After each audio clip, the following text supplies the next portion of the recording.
Maxwell House the best coffee in the whole world? Well, your father says so, and your father knows best.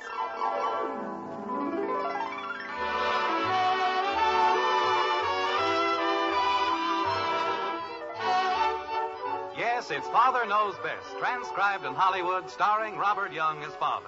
A half-hour visit with your neighbors, the Andersons.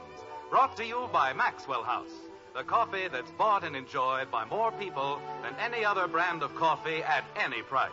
Maxwell House, always good to the last drop.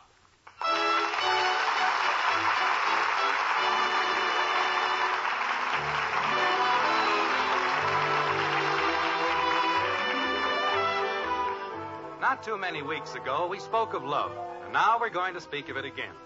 This might prove to be monotonous except for one thing, the peculiar quality of love itself. You see, love is a sickness full of woes, all remedies refusing.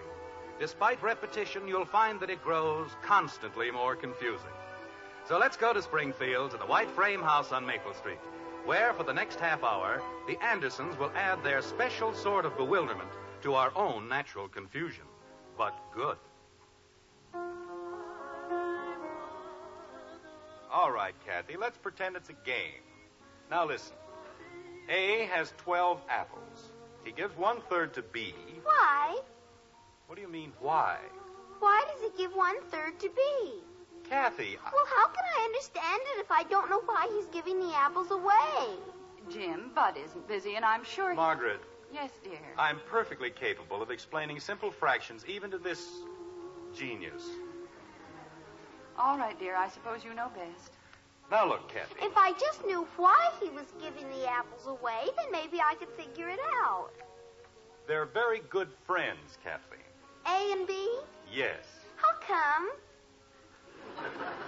Well, they were in the Army together. While they were in the Army, they decided that if they ever had any apples, they'd share them. Now, is that clear? It didn't say that in the book. It was on another page, and the page fell out. Oh, well, no wonder I didn't understand it. All right. A has 12 apples. He gives 1/3 to B, and he gives 1/4 to C. Was he in the Army, too? It's possible. Then why did he give C more than B? He didn't. He gave him less. You said he gave him 1/4. He did. But he only gave B 1/3. Kathy, 1/3 is more than 1/4. You mean 3 is more than 4? No, it's less. But 1/3 is more than 1/4. 1/3 of 12 is 4, and 1/4 of 12 is 3. And 4 is more than 3, so 1/4 is less than 1/3.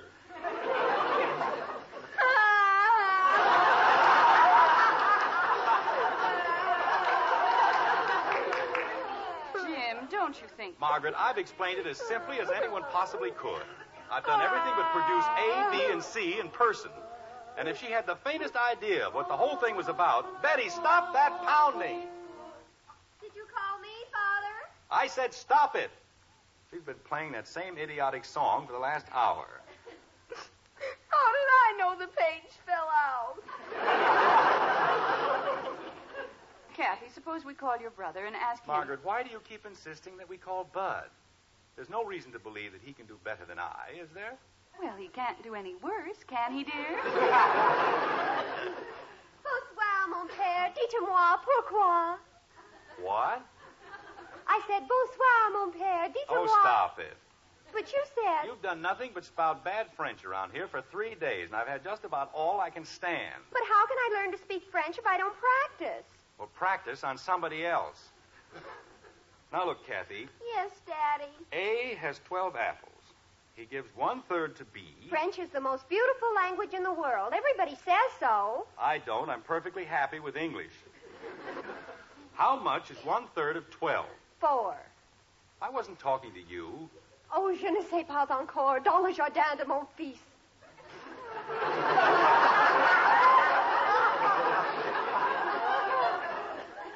What did she say? Whatever she said, it had nothing to do with apples. A has 12 apples. In French, apple is pomme. Betty. All right.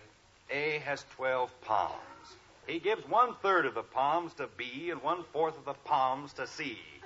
Now, how many palms does he have left? 5.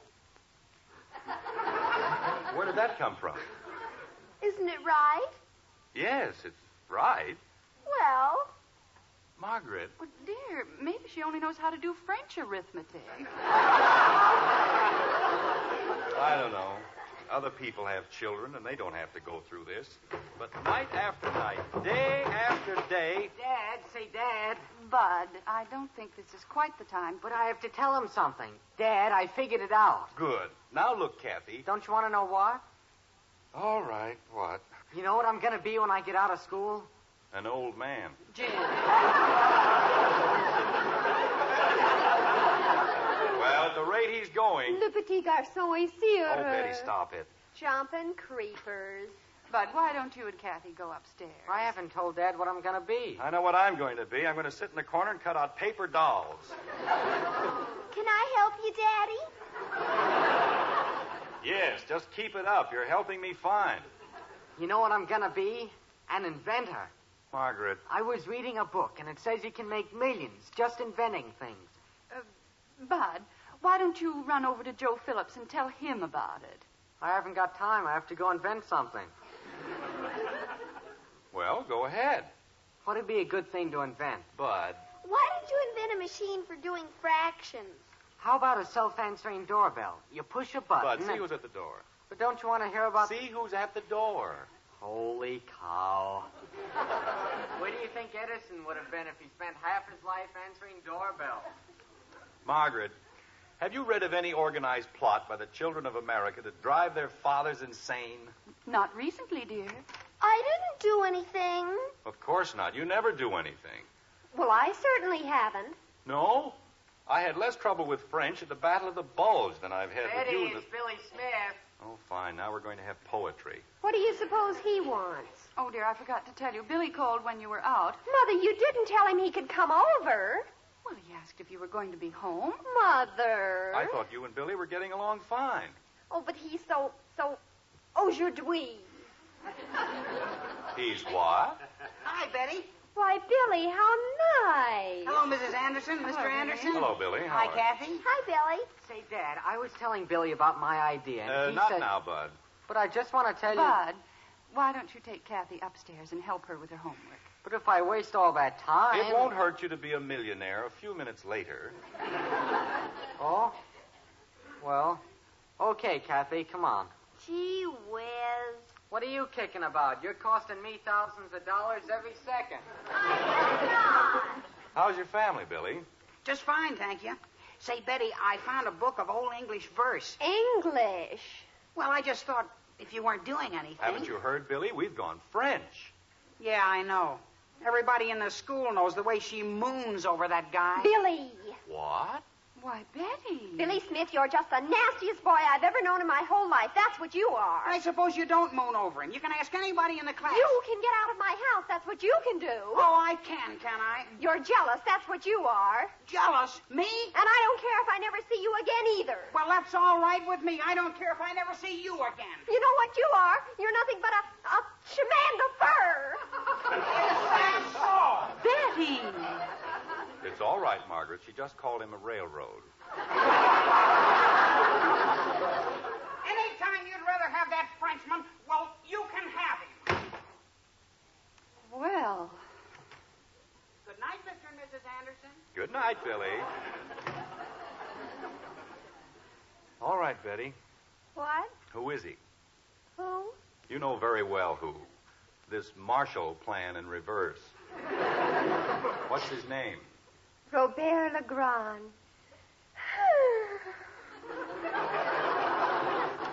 Is he in your French class?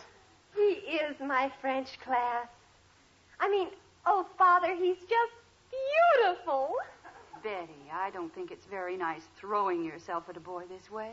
You would if you saw him. How is it you've never mentioned him to us? Are you ashamed of him? Oh, no, Father. You wouldn't be ashamed of us, would you? Father. Betty, you know we don't approve of dates with boys we haven't met. I know, Mother, but... Wait a minute. I think I can fix the whole thing. Betty, why don't we have him over for dinner?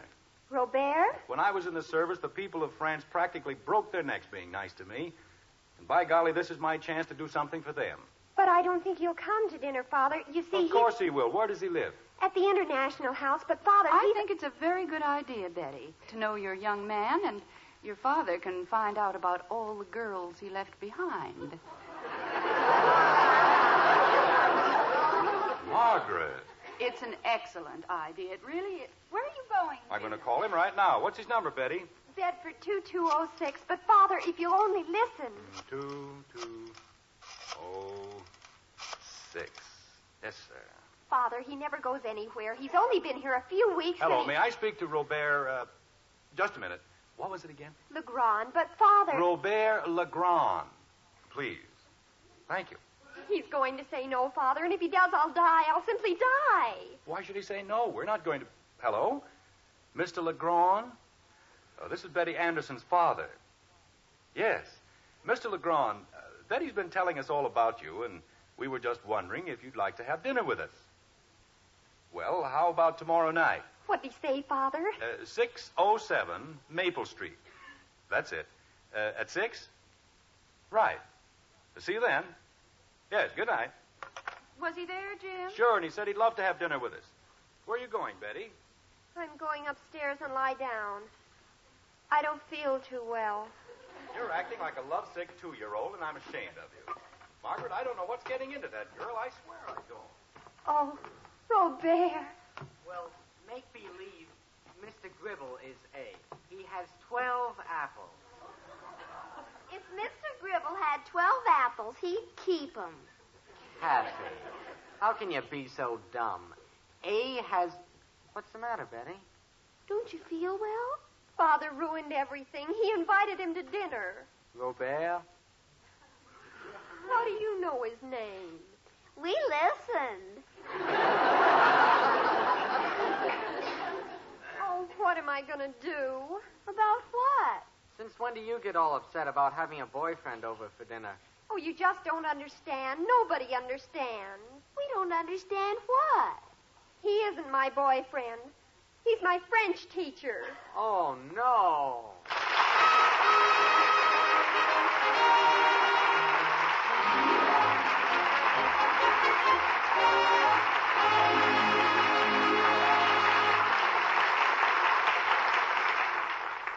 So Betty's latest boyfriend is also her French teacher. Well, that shouldn't come as too much of a surprise to the Andersons. So many times a person we think of in one role turns out to play any number of parts. For instance, Mother, that man you serve coffee to at breakfast time, know who he is? Well, sure, he's your husband, but he's somebody else, too. He's the world's greatest coffee expert. Of course, the coffee trade rates us as experts, too. After all, our Maxwell House coffee is America's favorite brand. But the expert with the final say-so, he's that man of yours. And if you'll fill his cup with Maxwell House, we're mighty sure he'll say, Best coffee I ever tasted. in fact, if he doesn't, we'll give you your money back. You see, no coffee tastes like Maxwell House because no coffee's made like Maxwell House. That famous good to the last drop flavor comes from just one thing, our recipe. A recipe that insists on certain fine coffees blended a very special way. And only Maxwell House has that recipe. So get a pound of Maxwell House tomorrow. Serve it to your husband. If he doesn't say, Best coffee ever. why, just send us the can and unused portion, and we'll gladly refund the price you paid. Our address is right on every familiar blue tin. Tomorrow, see how much your husband, the world's greatest coffee expert, enjoys Maxwell House coffee. Always good to the last drop.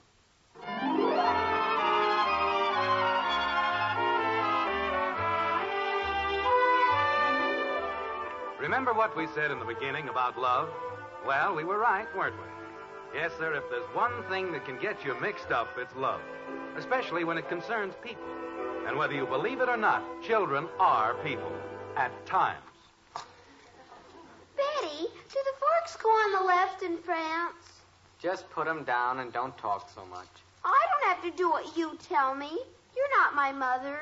Kathy, please, for my sake. Well, all right, but he doesn't have to be so bossy. Gosh, Betty, you don't have to look so scared. It'll turn out all right. If it only would. I didn't even tell them once that he's your teacher. Kathy. Well, I didn't. Betty, you know, it's none of my business, but wouldn't it have been better if you told him? Oh, I don't know. I've tried to tell him a dozen times, and it just won't come out. I'll tell him. You set the table. Well, I just want to help. If I tell them, they might get mad and tell him not to come. And I want him to come.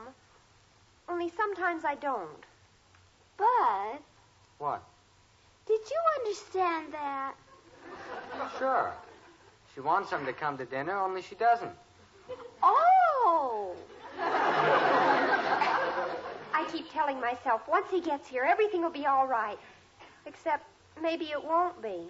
Well, good gosh, just because he's a teacher. My teacher was here last month, and I didn't care. You don't understand. Nobody understands. Nobody understands what? Oh, hello, Dad. We were just talking. About what? Well, we just Just talking, Father, that's all. Well, you must have been talking about something. Well, doesn't the table look beautiful? I helped fix it, Mommy. Well, that's fine, dear. Well, what is it, Bud? What's the big secret? Jim, when it's this close to Christmas, you don't pry into private conversations. Oh. Oh. Well, Betty, it's almost 6. It is? Why don't you run upstairs and fix your hair? I've got to put on a whole new face. Why didn't somebody tell me how late it was? You too, Bud. what? Comb your hair. You got a cowlick a mile high. Oh, gosh, he isn't coming to see me. Go upstairs and comb your hair. Holy cow. Next thing you know, they'll want me to get a permanent or something.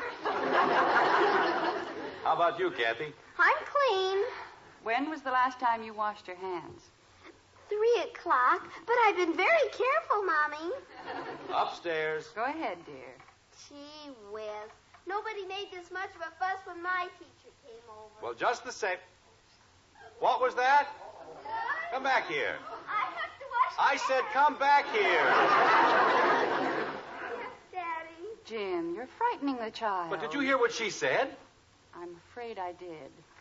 What was that about a teacher, Kathleen?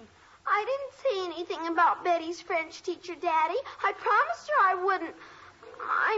Her French teacher. Oh, this is fine, Margaret. Just fine. I didn't mean to tell you. And now Betty'll be mad at me. Betty! Do you want me, Father? Come down here right now. Jumping creepers.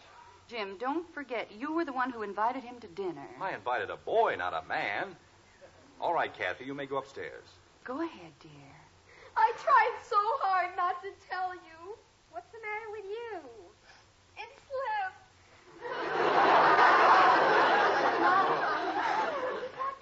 Come in here, Betty. We want to talk to you. Upstairs, Kathy. Oh, that poor little thing can get into more trouble. What did she do now? She told us about your French teacher. That's what she did. She did? Why, the little snitcher. Betty, why didn't you tell us the truth? About Robert? Yes, Robert. You said he was a boy in your French class. No, I didn't. You said he was a boy in my French class. He's an older man, Betty. You have no right to go out on dates with him. He isn't an older man. He's only 35.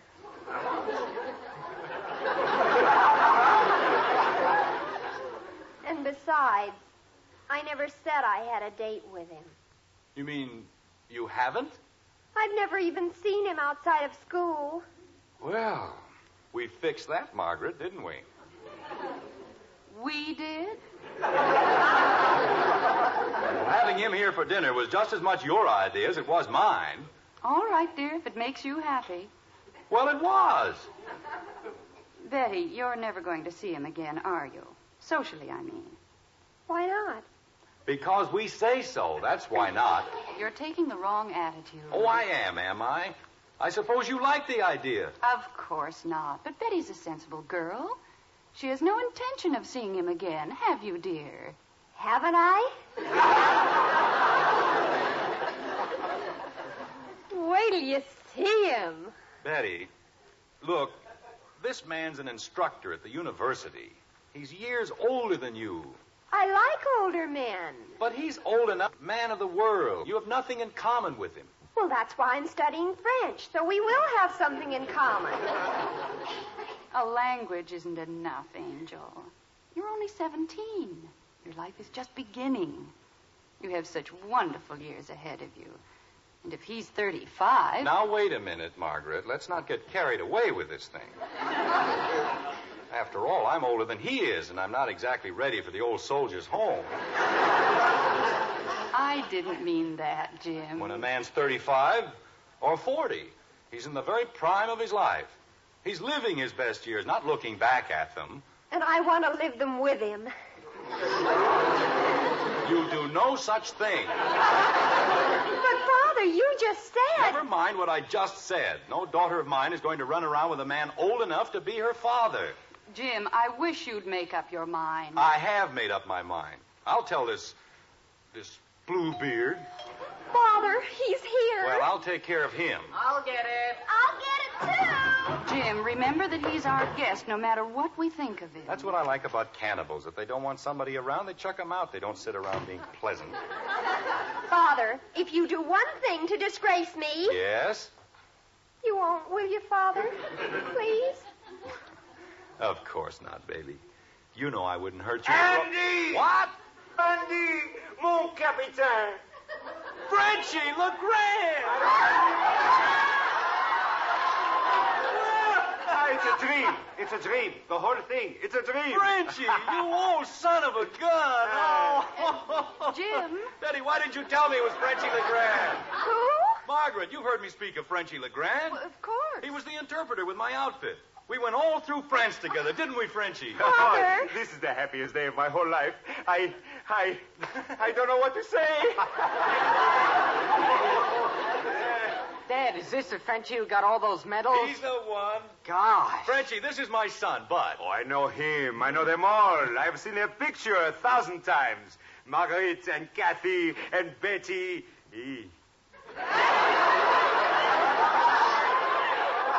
Betty. Bonsoir, Monsieur Legrand. This girl sits in my class, and I say, where have I seen this face? And I'm such a fool, I don't think.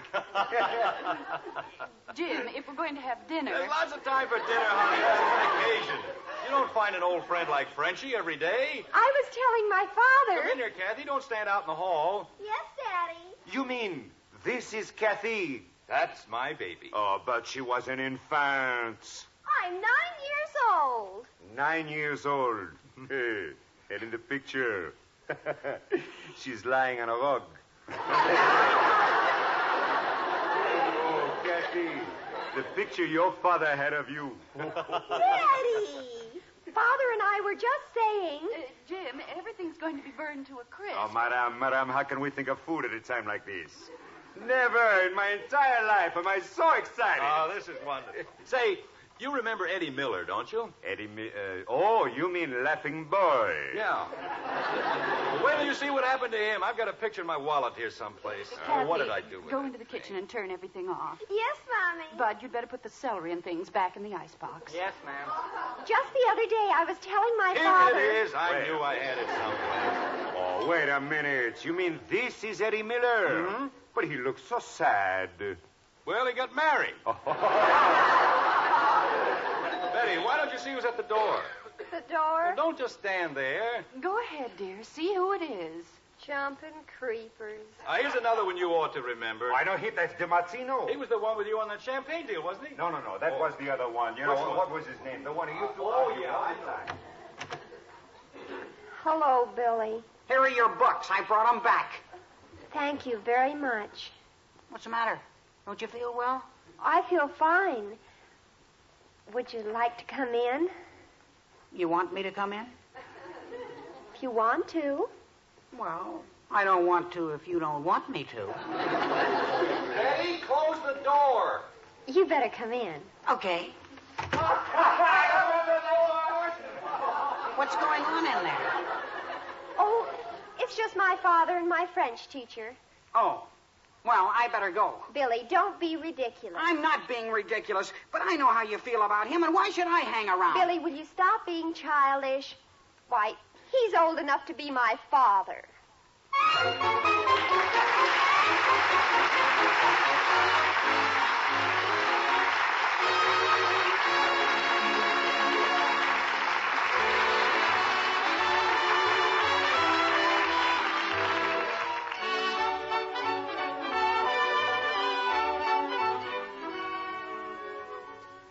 Tomorrow or Saturday, the very next time you buy coffee, set your mind on one thing, on coffee that gives you the most in flavor for your money. Now there's an expert ready to help you find that coffee, the world's greatest coffee expert. Yes, ma'am, your husband. He's the expert we mean. Just pour him a cup of Maxwell House coffee, and when he smiles and says, Best coffee I ever tasted. you'll know Maxwell House has the most in flavor. You'll know it's your best coffee buy. Tomorrow, bring home a pound of Maxwell House. See how much your husband enjoys every cup. Then count all the truly good cups of coffee you get from every pound. We think you'll agree. You do get more for your money, more flavor for your money, with Maxwell House coffee. Always good to the last drop.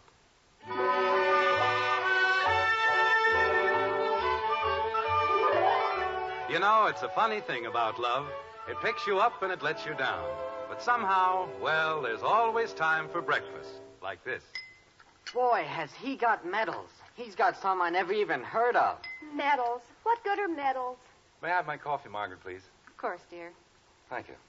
Billy's going to write a poem about my eyes. What a drip. But he says they're like limpid pools of stardust. Isn't that beautiful, Father? Oh, yes. Very original, too. Limpid pools of stardust. I'll bet he's the only guy in Springfield with a Legion of Honor. Isn't that right, Dad? I wouldn't know, Bud. May I have the sugar, Kathy? Kathy, may I please have the sugar? Frère Jacques. Kathy. Dormez-vous.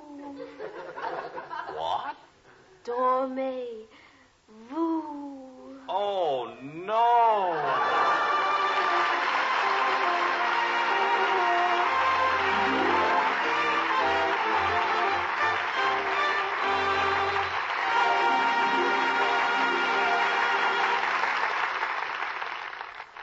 Tell the kids it's a hot favorite with Hoppy. That's Hot Post Wheat Meal. And if you have trouble getting the youngsters to eat a hot cereal, just tell them how much Hopalong Cassidy loves that rich brown Hot Post Wheat Meal. Post Wheat Meal is chock full of good, solid nourishment. It has a wonderful nut-like flavor. It cooks in just 3.5 minutes. And tell the kids it's Hoppy's favorite, Hot Post Wheat Meal. You'll see, you'll all agree, it's the best hot cereal you ever ate.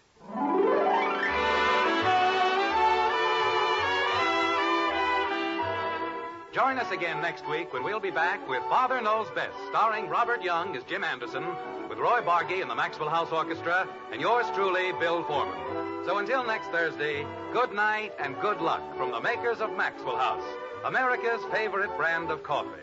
Always good to the last drop. Father Knows Best was transcribed in Hollywood and written by Ed James. Now stay tuned in for Dragnet, which follows immediately over most of these stations.